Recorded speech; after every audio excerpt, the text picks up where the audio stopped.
পাকের হুকুম হলো ওয়াস-সারিকু ওয়াস-সারিকাতু ফাকতু আইদিয়াহুমা, চোর এবং চুরনির হাত কেটে দাও। যখন কোরআনের এই বিধান কার্যকর করা হবে যে চুরি করলে হাত কেটে দিবেন এবং জনসম্মুখে দুইটা চোর এবং চুরনির হাত কাটা হবে, সমাজ থেকে চুরি বন্ধ হয়ে যাবে। যদি জিনা করে বিবাহিত পুরুষ, তাকে পাথর নিক্ষেপ করে হত্যা করা হবে।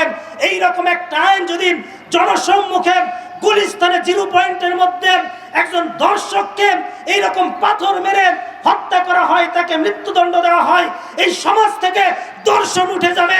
কোন যুবক আর সাহস করবে না কোন মা বোনকে দর্শন করতে। কথা বলেন ঠিক কিনা? মোহতারাম হাজরিন, আল্লাহর কোরআন এসেছে এই পৃথিবীতে মানব রচিত সমস্ত বিধিবিধান ছুঁড়ে ফেলে দিয়ে আল্লাহর জমিনে আল্লাহর বিধান বাস্তবায়ন করার জন্য। কথা বলেন ঠিক কিনা? কোরআন শুধু এই জন্য আসে নাই যে কোরআন দ্বারা তাবিজ লিখে গলায় ঝুলিয়ে রাখবে। কোরআন শুধু এই জন্য আসে নাই বছরে একবার মা বাবার জন্য ছাত্রদেরকে এনে কোরআন খতম পড়াবে। কোরআন শুধু এই জন্য আসে নাই যে মাদ্রাসার তলবে আলেমদেরকে কোরআন শরীফ কিনে হাদিয়া দিবেন।